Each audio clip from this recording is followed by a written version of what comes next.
G'day, welcome to Country Music World. I'm Mick. And I'm Jay. Today we're talking to a young Queenslander who's out in Longreach. He's been over to Nashville and he's come home with a great new sound. It is a fantastic new sound. Subscribe, like the videos, share them all around, sit down and let's get to know a little bit more about Mick Lindsay. This song gets me every single time, anytime it plays. All that I can say, this song keeps me waking up my heart, lighting up the dark, saying I'm okay. Like you never did, this song gets me. So we're going to cut across to Mick, and Mick's out on tour and he's in the sunny town of Longreach. Today we got you online, Mickey. Hey, Mick. Mick and Jay, how are you guys? How you going, buddy? Fantastic. It's a good day out here. It looks like Yeah, it pretty looks nice, beautiful. pretty nice weather.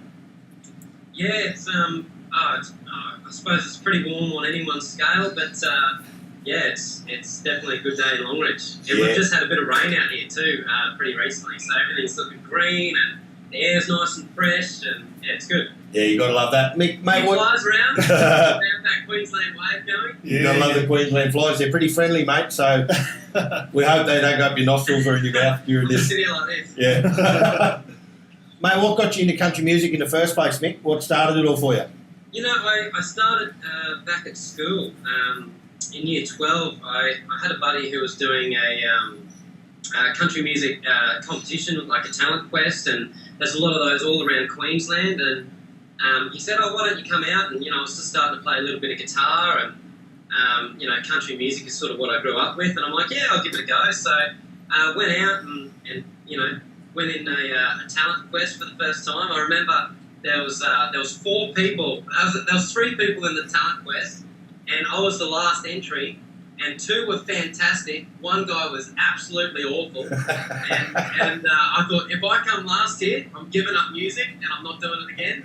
But I scored myself 3rd place. And then I did a few more talent quests and ended up getting a few firsts and a few overall champions, and picked up a few different shows and a few pubs, and then a rodeo asked me to play, and I suppose the gigs just eventually got a little bit bigger, and a few more people started rocking up, and we got to use a bit bigger speakers occasionally. So yeah, it's just touring around, having a good time. So, and you got a new single out. It's doing very well. I love the single too, by the way. It's a great song. Great. Real good song. This song gets me. Yeah, we had a lot of fun recording down in Nashville.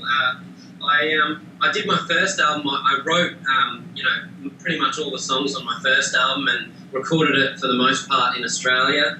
And for this next one, I want to take a complete different approach and really try and get that Nashville sound and use Nashville musos. And so pretty much the same guys that work with Chris Young really regularly, and Kid Rock, and like a heap of really cool people.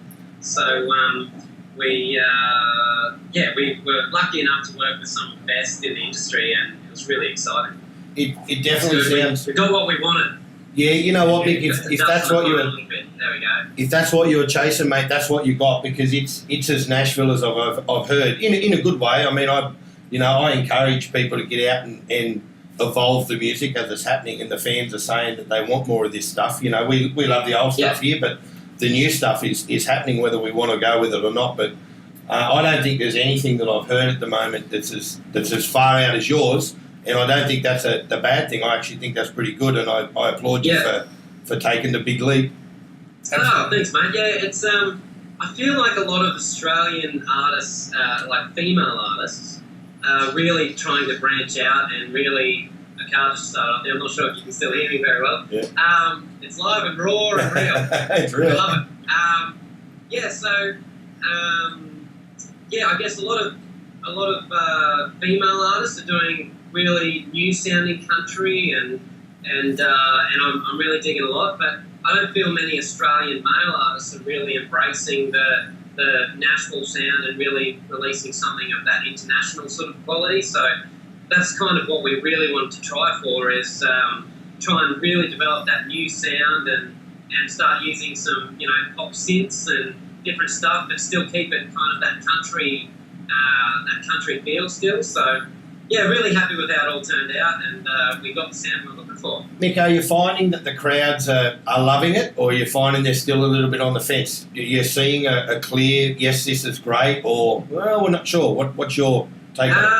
I'd say so far it's been a clear yes. Yeah, Yeah. it's been really well received, so we're really fortunate and blessed to have good fans that are loving the new music, and yeah, it's definitely. I mean, if you're a traditionalist, you know, and you love the traditional country, you're always going to stay listening to that. And you know, if that music's not for you, then that's absolutely fine. You know, I love the old stuff as well. I grew up on Mel Haggard and Slim Dusty and you know, Charlie Pride and like all the greats. You know, so and I still play some of that regularly at different shows, depending on what the gig is. You know. But I find that the new music is really well received with people that don't even like country music.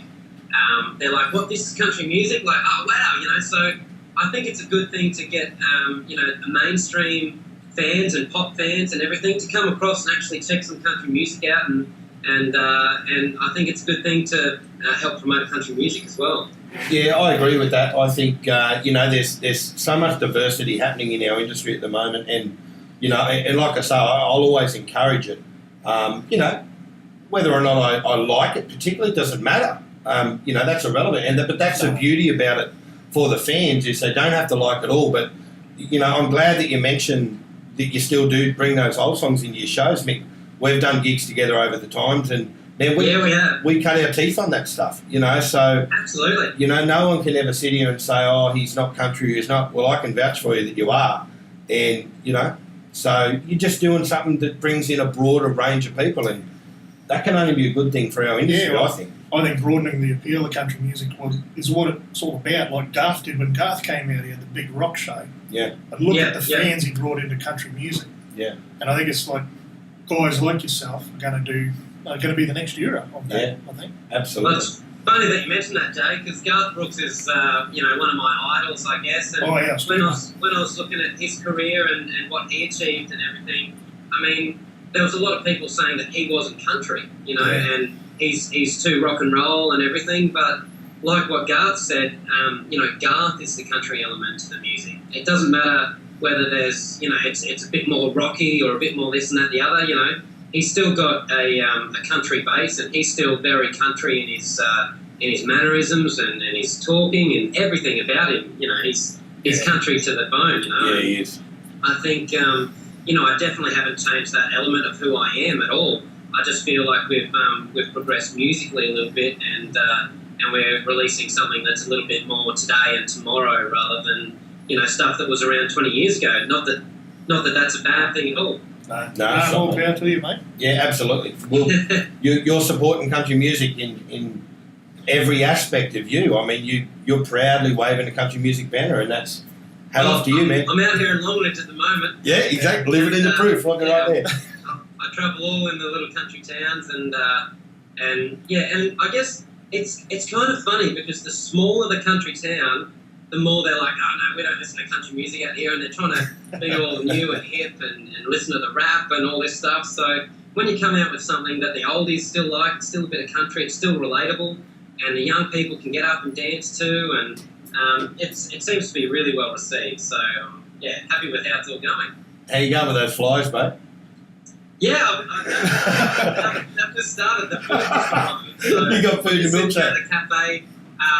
There's a new cafe that just opened up on the railway here in Longridge, and so I thought I'd come down and check it out. So the flies like it. Yeah. There's actually, it's a really nice day. There's a nice breeze. I've actually got my hand scooped around the phone to make sure the breeze isn't in the microphone. Nice. But, it's awesome. Mate, let's talk about some career highlights for yourself. What's some of the biggest stuff you've done, or the most memorable stuff you've done? Most memorable stuff. Oh, there's been some good stories and some bad stories. I can share some stories. You're not allowed to indulge this bloke, Yeah, no. I'm not allowed to be in any highlights. I've got a feeling we're going to edit this bit out. Maybe all out. There's some gold there. No, well, you know, Mick and I used to, you know, how many years ago was that, Mick? I don't know, mate. You looked about a year younger than you look right now, and I'm pretty envious of that right now. You haven't changed a bit. It's a long time ago, man. We were kids. Well, you're a kid. Absolutely. I think I was probably 19 or 20 or 21 Yeah. or something, you know. Obviously, you know, about a year ago. But yeah, that's right. We did the Mitchell Bush Stop Festival. We did. We G'day, lady. went there. Yeah. I might have. Oh, did you just get away? Yeah, she waved. She photobombed you. Everybody's friendly out here.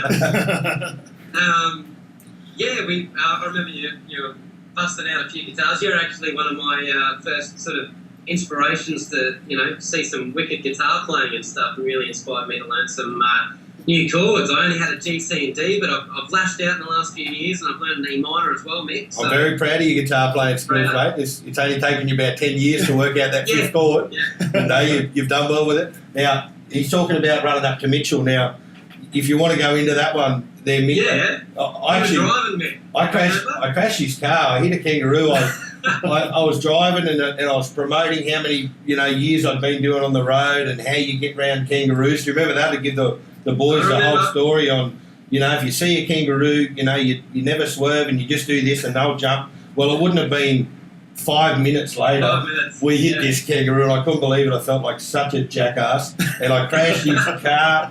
And he was so dirty at me. And we hadn't even played this gig and he got out and he sort of scratching his head. I didn't know whether he wanted to hit me on the head with a rock or what, but he ended up putting me in the passenger seat. He drove the rest of the way. And that was funny. We got all the way to this gig and we set up to play. I don't know how many hours we did in the car, but it was a whole day's drive, 700 or 800 Ks or something. To Mitchell, it would have been, 6 hours or something? Yeah, it was a fair hike and it was hot and it was uncomfortable and we got out to this place and we set up and then the sound guys cracked a nana over something and before we actually got to play, we'd driven the whole day and we crashed the car and something happened with the sound guys and they dropped their lip. And before we got on to play, we walked out to go and play and we saw the PA company packing down and driving out the driveway in their PA.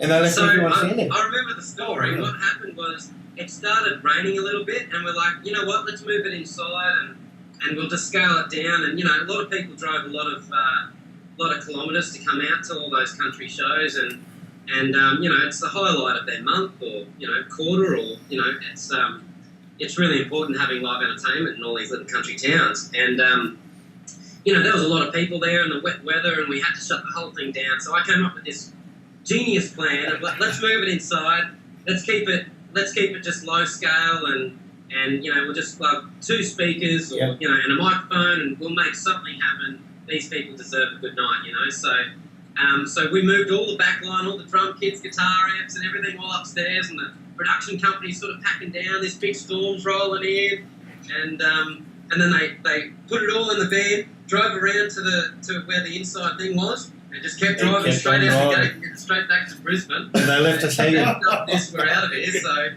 so I think I plugged a microphone into a guitar amp. Into an amplifier, and we did it anyway. These guys are going to get some music and have a good time, so it probably wasn't one of the best shows we've done, Mick, but you know what they made it happen. Yeah, do you know what? It's funny that you were talking about this show because that there in itself is country music. Absolutely. That is 100% country to the core, man. And he said the vocal wasn't pretty because it was coming through a guitar amp, but at the end of the day, there was hundreds of people out that just wanted to dance and sing some songs. And we set up acoustically. It was in a hall. It sounded terrible, but horrible. It sounded as good as a 5-piece band in a little hall could sound with a vocalist singing through a guitar amp. I bet the crowd appreciated it. But they had the best time. They had an awesome time. They just we played and we played. It just sounds awful, but we're doing it. You know what? We drove all that way to play and have a good time and have a drink, and we played. We played our asses off, and it was that. That to me, anyone that ever wants to say he's not country, that is the most country thing I think I've ever done in my whole career. That particular show you're talking about. Oh, there you go. And then, but in saying that, we had a wonderful night, and then he didn't talk to me for 700 Ks on the way home because he remembered that I crashed his car. I was thinking about the dent in the side of my ute. I know, it was a very funny way for me to hand in my resignation. Oh, that's funny. Yeah. Hey, Mick, what would be some advice if some young person come up to you now, boy or girl, and they said, hey, I want to be a country star, what are you going to tell them, mate? Funny you say, I just came from a school just then. every time I'm in Longreach, I try and catch up with a few, young fellas who are playing guitars and stuff. And I think the biggest thing is just love it and be inspired. And I think if you love something enough, you'll do it well. And if you just have fun with it, I think people catch on to you just having a good time, and I think that's what is, it draws people in. If you're just having a blast, it's. I think the music needs to be there, and everything needs to be right, and you need to, practice your guitar and practice your singing. Like I'm still doing vocal training and guitar, and retouching on all different sorts of performance stuff, and I'm constantly developing every day for the last, decade that we've been, since we've played together, Mick. And, I've definitely been consistently working at stuff, never get complacent with, this is good enough. But at the end of the day, you've got to love what you do. And I've seen so many, bands and musicians and stuff that play everything technically perfectly. But they're just kind of boring to sit and watch, and I can't even sit and watch, someone that doesn't even love what they're doing, So I think it's really important, and I've seen some really kind of average musicians just having the time of their life, and it's just addictive. You're just drawn into it, and I think that's an important element that I'm sure you get a lot of advice from a lot of different people. Do this, do that, and the other, and I think that's one thing that might not be mentioned all the time, is really, really important. It's music, it's fun, it's entertainment. So as long as there's smiles on faces and everyone's having a good time, that's the most important thing from my perspective. And when I was developing the whole new album and the new live show, the only objective is that people leave saying that was the best night of my life. That was my objective, and that's what I try and deliver at all my live shows. And even if I play a wedding or anything at all, the best thing I can hear is we just had the best night. I can't even remember when I've had that much fun. And for me as an entertainer, that's the most important kind of thing. I love that answer. That's a great answer. It is. That's a great answer. Good on you, Mickey. Yeah. I think artists have got to remember that people want to escape their everyday grind when they go to a show or go to a movie or whatever. It's about being taken away out of your life. And, so great answer there. Forget about the work week and just get your feet up and chat to all your mates and have a beer and have a good time. Yeah. Not rocket science. No. Yeah. Now we know you're out in Longreach, mate. But when you're not out in Longreach, how can we find you? Where can we find you? Where your movements are? Tell us all about that. Yeah, I guess the best way is either Facebook or Instagram or Snapchat or Twitter. Or I'm on it all, and micklindsay.com has all the links there. And how do you go on Twitter? Twitter. Are you any good at Twitter? To be honest? Yes, honest. Do you want the real answer or just a fake answer? No, give me the real one. Pre-thought. We suck at Twitter. I love Twitter. Yeah, Twitter's really. I don't get it at all. Nah, man, we're with you. At all. Yep. So Twitter's terrible. #, Twitter's terrible. Yeah, we just tweet. Yeah. I'm definitely on there, but I think it just copies my Facebook page, to be fair. I think that's all anyone does, mate. If someone's really anti-Facebook and they're like, no, we love Twitter and they really want to follow me on Twitter, it's all there. But we'd love to meet that person. I don't quite get it personally, so yeah. I don't put as much time into Twitter as I do Facebook or Instagram and that sort of stuff. Well, we're going to make sure all your links are below in the description. Thank you. Mick Lindsay, thank you so much for taking time out of your day and spending a bit of time here with us and putting up with the flies out there. Putting up with the flies in your milkshake, and your burger's probably cold now. You know what? This is my milkshake. The cream was up to here. It was. Yeah, it looked better half an hour ago. It's still cold though. It's still cold. It's all worth it just to talk to you guys. Mate, on behalf of Jay and myself and everyone here at Country Music World, honestly, we wish you the best in your future. Hats off to you for taking the leap of faith into music and believing that you can actually do it. There's a lot to be said with someone that's prepared to do it and then does it. We wish you the best, mate, and you'll have our support. For as long as you do whatever you do, we'll support you. And we're going to try and get everyone else to do the exact same thing. So Go and see Mick because you're going to have a good time. And he's a cheeky little bugger. He's For a good time, call me. for a good time, call him. And That could be my new slogan. I just created it just then. I don't know if that one's probably going to be workable for your marketing as you Yeah, I'll talk to my marketing team. What can we do with this, guys? I don't think they're going to agree with it. I think I'll leave the room pretty disappointed. But no, and on the same token, I mean, I respect what you guys are doing. I mean, you guys are in the same boat, trying to build the country music scene, and I think what you guys are doing a fantastic job. So thanks very much for taking the time to talk to me. Man, No worries. Thanks, mate. we wish you the best. Thanks, mate. Good on you, Mickey. See you, man. Cheers, bud. Catch you later. Bye. Well, there you have it, Jay. There's a bit of a yak with Mickey. He's a level-headed young fella, isn't he? He is, mate. There's a bit of wisdom beyond his years happening there, I think. Yeah, look, he's been around the game for a long time. He's done the pub scene hard through, down through that southern area of Queensland, and now he's sort of taken the step over the last few years to really develop his own sound. And of course, his new music that's out now is probably further out than most people are prepared to go, and I really like it. I think that I think it's great stuff, and it's showing that by the amount of support he is getting for it. So yeah, look, he's had a great time since he's been back. He's done the Kicks tour up through Queensland, and I know that the turnout for that was really big with Missy Lancaster. Yep. And his sales are doing great, and he's good, and he handles the flies out at Longreach pretty well. Even though, sorry about your milkshake too, Mick. It looked good at the start of the video when he showed it to us. It looked really good, yeah. It was all full of cream and all that stuff, but the flies got into it, so they're hungry out there. We're going to make